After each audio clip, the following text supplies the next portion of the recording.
Please the court. You obviously know who I am. John Dent, representing the appellate, Christine Ward. This is the strangest case, I believe, that I've handled in foreclosures. We have a plaintiff. I'm glad you didn't say this was the strangest case you've ever handled, because I would. No, I've had a lot of strange. Oh, no, I got a lot of strange cases. When I walked in here, I remember it was almost 50 years ago. I came in one morning, got sworn in by the court, and I had an appeal, and it turned out I was the appellant in the first case. And that was, you know, I thought it was going to be all over, but I managed to get to it, and I'm still here, still appearing in front of you. Hey, I'd like to reserve about half of my time for rebuttal. I'll only let you reserve 5 minutes, I'm sorry. Okay. We have in this case, which is the second foreclosure of this mortgage and note. The sequence of events is the loan was made to Christine Ward in 2007. In 2009, AmTrust Bank, which is noted in there and everything, is a bank that was in Cleveland, Ohio, initiated the foreclosure. Now, what we know up to that point in time when they sued is there was a note and mortgage that were issued by Lawrence Funding, who was the lender, described in the mortgage and the note. We know in the note there was attached to it at some point in time, but that's not really an issue of the timing of that, was an allonge that had 2 stamped endorsements. One was an endorsement from Lawrence to AmTrust. The other was a blank endorsement by AmTrust in blank. I don't believe either one were dated, but that's not really pertinent. So at that point in time, what we had, the ownership of the note went from Lawrence to AmTrust. Now that's ownership, okay? Then we have that it also in the hands of AmTrust became bearer paper. We know that. Now, as I said, AmTrust filed a foreclosure action. During that foreclosure action, we had what's described as filed by the plaintiff's counsel apparently, which was never a document, an application to correct the plaintiff's name as a scrivener's error, and to change it to AmTrust Bank, now a division of the Community Bank, or New York Community Bank. No documentation other than that, but then we come to find out during discovery that FDIC took over AmTrust, shut it down, and we know now that the successor holder of the note is this bank in New York. Let me ask you that. Sure. That, Mr. Dent, because you didn't admit that exhibit. That was Exhibit 2.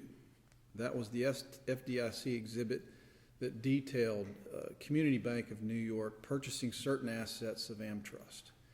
You referred to it in the trial.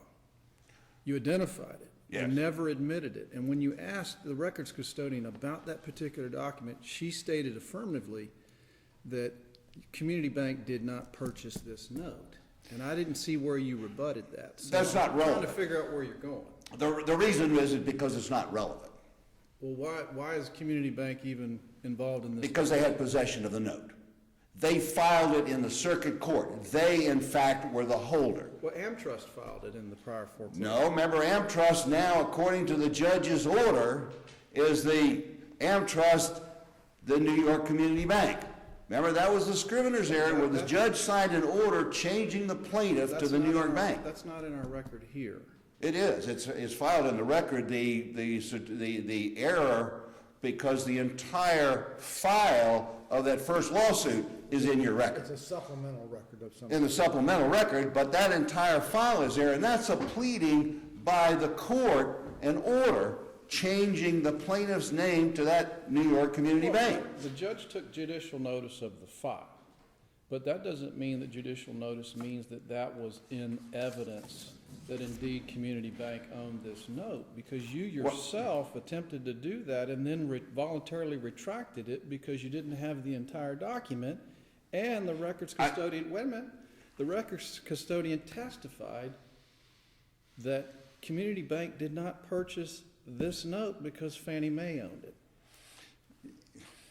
So help me out, how is that? Okay, let me go back through, and the reason, Well, first my of all, I didn't question have is the this. parties necessary to introduce No, a, my question is this: how are we supposed to consider that if it's not even in evidence? what's in evidence and undisputed, as that the plaintiff in that action, AmTrust, a failed bank, FDIC, New York Community Bank, was the holder of the paper. They filed it with the circuit court. That's an admitted fact throughout this. It was delivered by the clerk of the circuit court in that action to the plaintiff for that action. So the note was, the holder was either AmTrust, the Cleveland Bank, AmTrust, the New York Community Bank, or the clerk of the circuit court of Manatee County. Did the judge in this case make that finding? Other than taking judicial notice, did he make that finding that you're arguing that Community Bank owned this note? Did he make that specific finding? No, but I'm not sure how that's relevant in this matter, because as I understand it, okay, the holder is the person in possession of the note. Therefore, they have the rights of a holder, which this bank demonstrated. It filed the note. It was the holder in that litigation. That's what they alleged in the complaint. So at that point in time, it's irrelevant that I have to, I'm not out. And in answer to your question regarding that, I believe This action was filed on a lost note. it was filed on a lost note. On a note that the plaintiff, which is the servicer of Fannie Mae, never had possession of. They couldn't rely on the possession of the prior holder because they're saying, oh no, we owned it back in 2007. So there was no transaction between the prior owner and holder with rights to sue on it, which was whoever the plaintiff is, and I believe the scrivener's error in the court's order said that that was the Community Bank of New York. They had the note. In your case in Cretin, you acknowledge that they couldn't have had possession because the court did. And that's what we're arguing here. Now, and I take this in the language in the case, which is the Holt decision regarding what judicial notice is that they put the statement in there, a verbal, that judicial notice acknowledges what they call a verbal act. What the court said, it is true, and this is in page 7 of, which would be, looks like 18 of the original opinion. It is true the copy of the notice required by paragraph 22 was admissible over hearsay objection as a verbal act. A verbal act is an utterance of an operative fact that gives rise to legal consequences. Verbal acts, also known as statements of legal consequences, are not hearsay. Well, let me ask you this, because it's not in your brief. You're now making reference to something you didn't do below because you didn't inform this trial court about that filing, nor did you ask that trial court to go and do anything beyond judicial notice to make a finding that they were the holder of the note in that prior lawsuit. I did. I mean, There that was was no- tried in the case that these. Well, cite me the page, because I've read it. I can't find it. I apologize that I didn't realize that this would be an issue that I can't find, but we certainly told the court in the beginning and opening statement that this plaintiff never demonstrated it had any rights under the note because the note was owned by a prior lender, and I think that's what the facts state. That's what we argued in the trial court when we objected to their evidence, is because the evidence showed that the prior bank was the holder and owner. When we get to the point is that you have the plaintiff as servicer sued on a note that it wasn't a holder of, can't be. for somebody claimed ownership that was not a holder of, with not one scintilla of evidence that they are ever mentioned in this entire transaction till 6 years after the original note, with an intervening foreclosure, bank failure, possession by the clerk, possession by a prior bank. There's nothing in evidence. They argued in their brief 2 documents which the court didn't admit into evidence. But even if there were, one was supposedly something from Saxon, who was some kind of servicer at some point in time that didn't have Saxon's name on it, that was created after I took the deposition of the Fannie Mae. A purported document of Fannie Mae, which also apparently came to life or was created. Remember, I took the deposition of Fannie Mae, the entity, and required them to produce to me, in response, every document they had to show their chain of title. That They deposition produced, That deposition wasn't admitted below. but the testimony and the argument was before the court when I refuted, when they tried to introduce the document and argued from that I had asked them to produce and showed the court the document of the notice of deposition requiring every document that they had to produce to show title. They produced nothing except something by a third party, Mears. When they tried to introduce something that they claimed was Fannie Mae, that nobody could testify to as a business record because supposedly it was created in 2007, nobody at that hearing talked to Fannie Mae about that document or worked for Fannie Mae or ever was even around in 2007. So you have a 2007 document that the court did not admit. Over when I did the cross on the plaintiff's witness, the judge struck that document. But that was Exhibit 5 that was submitted to you following the deposition. Never submitted to me following deposition. It was brought to I trial. was brought to trial, I'm sorry. Yes. But it was given to you after the deposition when there was a discussion about Fannie Mae showing ownership of the note. It was That's why attempted the to be court admitted struck. at trial. It Well, never surfaced, nor was I ever informed of it prior to that time. As I understand, when you take a corporate deposition, that's their position. They can't change it later. Well, They exhibit- said under oath that there was no document. Corporations are different than other witnesses, they can't change the testimony. Because of the nature, and the Carriage Hill case, I think, I don't know whether I mentioned, I think I maybe did, but in the Carriage, that when you take a corporate deposition, they are required to produce a witness to give you complete and accurate facts according to the issues that you raised and to produce all the documents. Yes, it's different if you read. And they can no longer alter their testimony after that deposition. I find that They really- cannot produce documents unless they have an explanation for it. Their argument is that this document predated that deposition. But if you look at the transcript, she did testify because you had asked her in her deposition to show you some documents, and she said she didn't have them, so she went back, retrieved them, presented them in trial. You moved to exclude because you'd never seen them. But she did provide a basis as to her knowledge for that document. Secondly, Well, but the document's not in evidence. Exhibit 16 shows that Fannie Mae is the investor, and she testified that the investor means the owner of the note. 16. And then throughout this transcript, I got it right here, she testifies Fannie Mae is the owner of the note. There's no objection here. Exhibit 11. It's a letter from RCS to your client, who I believe is your daughter.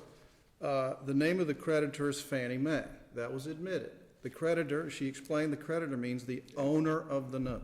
That was not admitted. That was what they claimed to be the 11 was Saxon. admitted, sir. As was 16, was admitted into Well, evidence. the letters were, but But the testimony accompanying these exhibits was also admitted.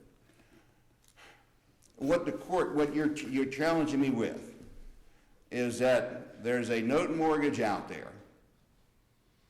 All the facts, we have an endorsement to one party as an owner, not a servicer. We have it filed in court. We have a 6 blank years later, a witness comes along and says, oh, the principal I work for owns the note. Oh, I don't have any document where they acquired it. I have no knowledge how they ever did, but I'm the owner. I don't have the note. I don't know where it is. I never possessed it. Yet because of my testimony, I can come and sue to enforce that note and foreclose the mortgage, which is another problem in this case, because of the documents they created in this matter also, is that, as I said, the note went from Lawrence to Am Trust. The next thing we know about it, it's filed in court by the Community Bank of New York. Well, we have a mortgage. It goes from AmTrust to Saxon, Saxon to RS. Never went to Saxon. There's nothing to indicate the note went to Saxon. The only indication is the note went to FDIC and appeared and was filed in the trial court by, remember, Saxon was not the plaintiff in the lower trial court. AmTrust was. They filed the paper, supposedly as the holder. Saxon had nothing to do with it, other than admitted in evidence is a letter from Saxon, or FDIC, saying Saxon's the servicer. Oh, by the way, the Community Bank of New York is the owner, by implication. Nothing. Fannie Mae is never mentioned in anything in all of this. Now, they can't meet the test for lost note. Well, the Community Bank of New York is not mentioned in any document It is. here at all, except for the document that you attempted to introduce but then withdrew. It's mentioned by the court order. It's mentioned by the introduction of their notice that from FDIC to my client saying Saxon's going to be your lender. Oh, by the way, if you have any other accounts with Community Bank of New York, not Fannie Mae, not anybody else, Community Bank of New York, there's nothing in the record that says Fannie Mae. Where in the record do we know anything about Fannie Mae, who supposedly has owned this for 6 years and never said a word? Allowed a foreclosure, a filing of closure of a bank, all that to happen, and then they come along and I ask, where is any documentation by Fannie Mae that in 2007 they issued a check and bought this paper? You're down to 4 minutes of, you promised me you're gonna only talk for 4 minutes. You know, thank you, I will reserve. Let's save it, thanks.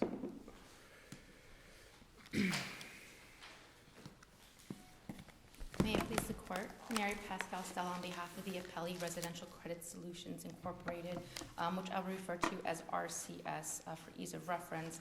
I'd like to start off by thanking Judge Alterburn for his service, and I will do my best today. I am a little sick and a lot pregnant, so I'll do the best that I can in the situation.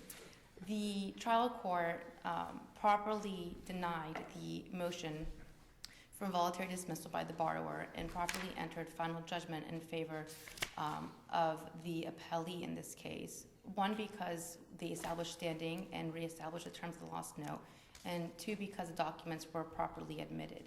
Now, this was a hard brief to write because it was very confusing trying to rebut things that weren't necessarily in the record. There is this claim that an entity called New York Community Bank owned this note.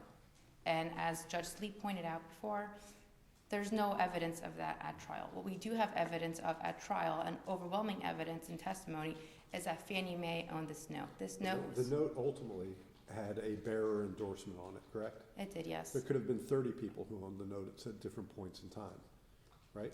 There could have been, but we know for a The fact that bottom line is, at the time the lawsuit is filed, did the plaintiff have standing in which to file the suit? and they did, Your Honor, and because there was so this note was originated on July 27th of 2007. On August 1st of 2007, Fannie Mae became the owner of that note. The note was originated by Lawrence Residential Funding Corporation as a wholesale loan, and that's part of the trial transcript. And it's explained by the witness that a wholesale loan means that it's funded for, and the owner was, at the time of closing, AmTrust. And you see an endorsement that stated the date of the note that goes to Lawrence. Then from Lawrence to AmTrust. Then we have an undated endorsement from AmTrust to Blaine. And that happened when Fannie Mae became the purchaser of the note, which would be on August, or around the time of August of 2007. AmTrust, however, and there was a servicing letter that was introduced into evidence, became the servicer of the note at the time that Fannie Mae became the owner. AmTrust serviced the note, borrower defaulted under the note, a foreclosure action was filed by AmTrust, who was servicing for This Fannie Mae. action was actually filed by Residential Credit Solutions as the servicer for Fannie Fannie Mae, Mae, yes. right? Yes, Your So to Honor. prove standing, they had to prove that on the date that this was filed, that the loan was owned by Fannie Mae. Yes, Your Honor.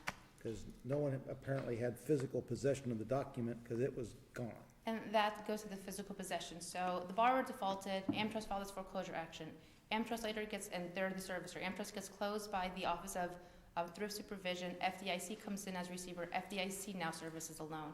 The FDIC sends a letter to the borrower saying, we're no longer going to be the servicer, it's going to go to Let Saxon. me just see if I can jump to the chase for myself. On the date the action, the second action was filed, what is the evidence in the record that shows that Fannie Mae was the owner of the loan on that date? We have a copy of the note that's attached to the complaint, and it says that Fannie Mae is the owner of the note. We have exhibit number But 16. you said the note says that Fannie Mae is the owner. No, it has a blank endorsement. Okay. We have the testimony from the witness and multiple pages in the transcript that say that Fannie Mae is the owner and that they were the owner at the time.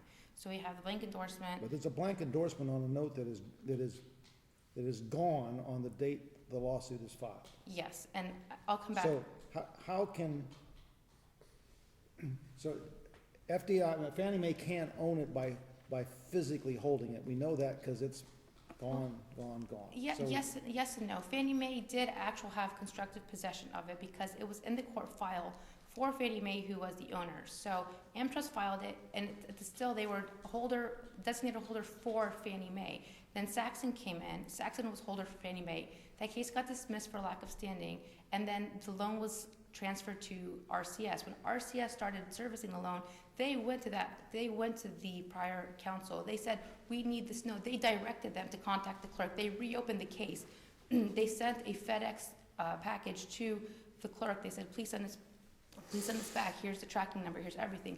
The clerk, somehow, instead of putting it in the envelope they sent them, says that they sent it by themselves. But when the clerk had it in his possession, it was for Fannie Mae, and it was RCS who was trying to get it out of the clerk's possession so that they could file this second foreclosure action that we have here. Now, if it hadn't been lost, then RCS would have had this original note at the trial and would have presented it. See, Judge Altenburn asked what I thought was a direct question. What established that RCS had the right to file suit on behalf of Fannie Mae the date suit was filed?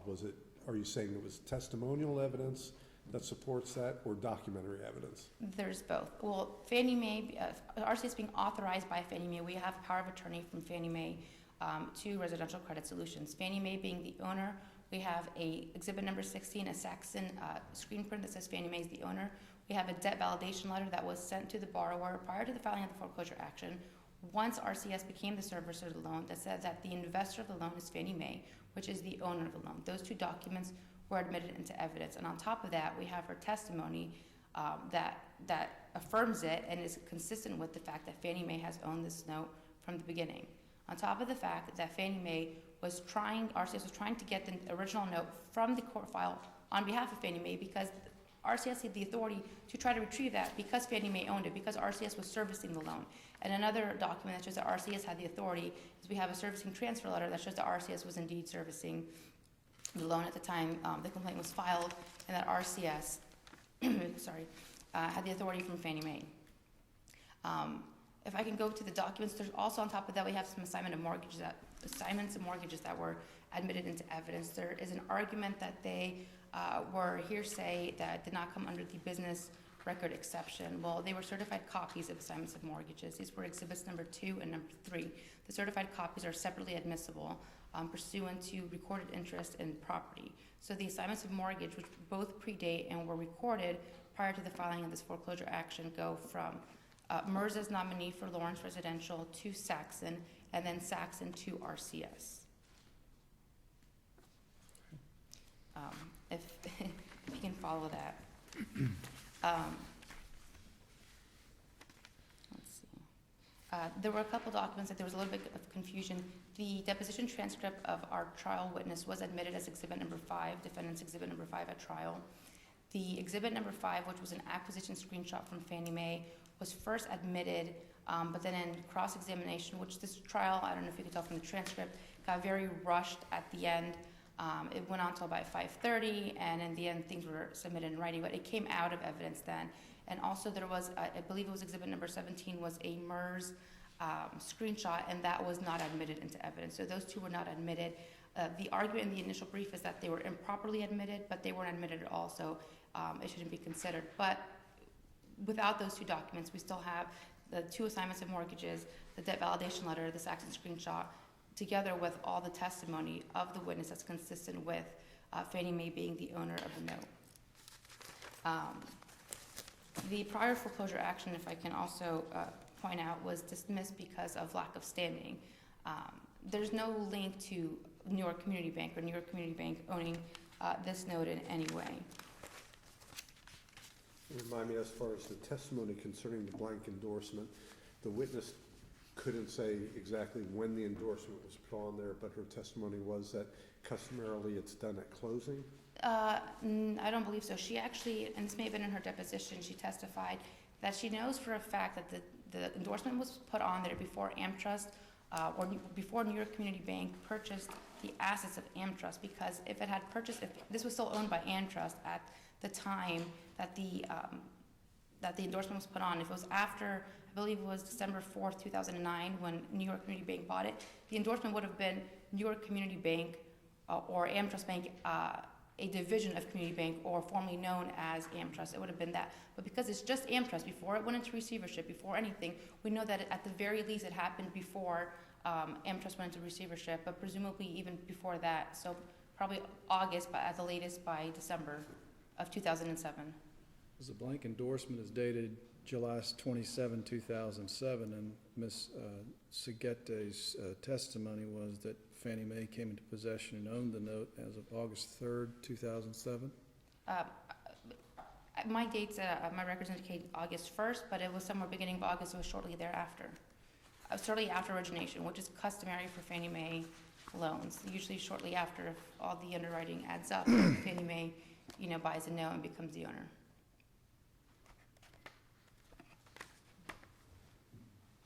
So when AmTrust filed the complaint in 2009 in the prior foreclosure, was AmTrust the owner or servicer? They were the servicer on behalf of Fannie Mae, because as of August 2007, Fannie Mae owned the note, and the foreclosure action was filed in 2009, which is 2 years later.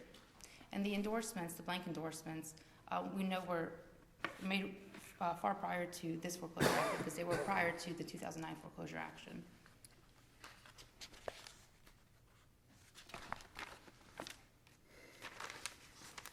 And now, as I'm jumping around, let's see.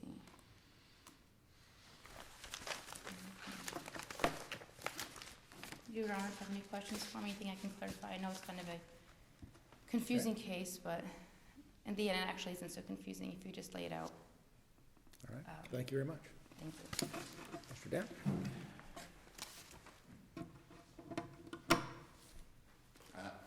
It's incredulous to me that we can get to this point that we have a plaintiff who's a servicer who never touched the note.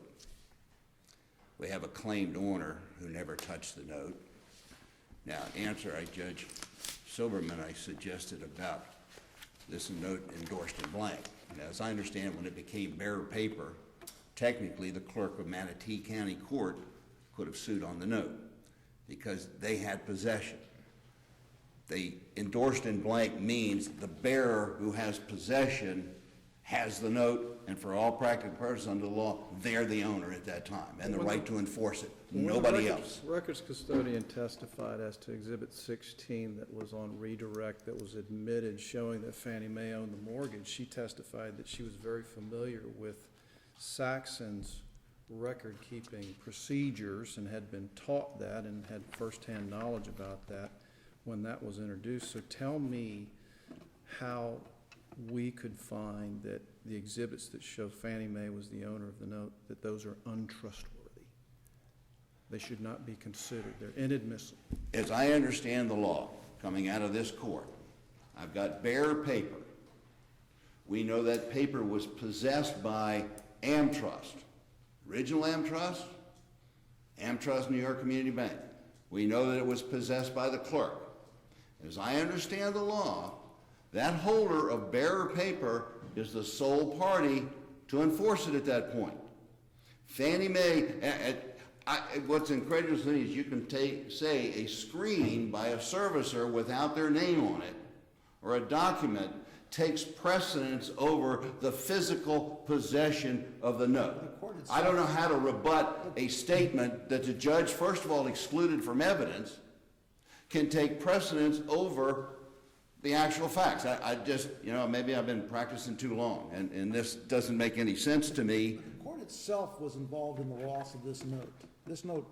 Who was involved in the loss? The court itself. Certainly it was. Yes, and so. Fine. If we have proof of who the actual lender was, and they indemnify the person who didn't pay the note for anybody who might come up with this thing, given the court's involvement, why isn't that? Where's the proof that they're the lender? We have a title document, which was the note over to AmTrust. After that, we don't have anything except a foreclosure and actual physical possession by somebody else, exclusive.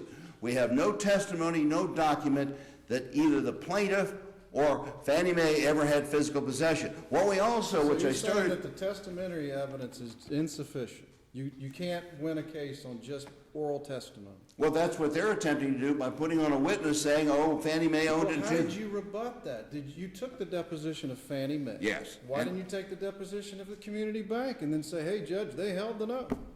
But you relied on a pleading that wasn't admitted. When I take the deposition of the plaintiff, and maybe there's no point in taking a corporate anymore under that section, but I take the deposition, as I understand it, they are required to find the witnesses necessary and all the exhibits necessary to prove their case and the allegations and what I asked for. Now, what you're telling me is that, well, don't do corporate depositions because they're not any useful. They can come to court and just say, oh, here's another document, gee, we didn't give them to you, we're sorry, we own the loan. There's not one scintilla of evidence from 2007 till the initiation of this lawsuit that mentions or has anything to do with Fannie Mae. In the interim, we have a note that tracks a course totally separate from Fannie Mae. They never laid hands on it. It went to the community bank who filed it with the court, and the court had it. We had two assignments of mortgage, one by Mears as representative for Lawrence, bypassing AmTrust, Fannie Mae, everybody else, to a servicer. Now, according to the law, an assignment of mortgage to a declared servicer without the note doesn't pass anything. It's a nullity.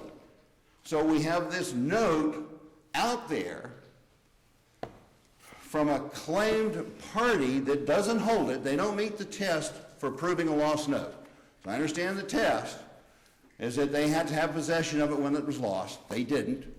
Or they had to get an assignment from the prior holder that had the rights to enforce it so that they can enforce it. The prior holder is the clerk and Community Bank of New York. Nobody else. They have no documentation whatsoever of any relationship with that. That's a fact. I don't know how else I could prove and what I needed Community Bank because they had possession. They had possession of bearer paper. You need to wrap up your 5 minutes here. Well, I think that to me, it's incredulous to even that I'm here, but I guess you all maybe disagree. I just don't see how you can prove a case up for ownership of tangible personal property, which is this note, and never have touched it, simply by 6 years later putting up a witness who wasn't around when all this supposedly took place that you claim, and all of a sudden that's paramount to the physical evidence that's in. Thank you. Okay. Last case on the docket is Citibank versus Parent.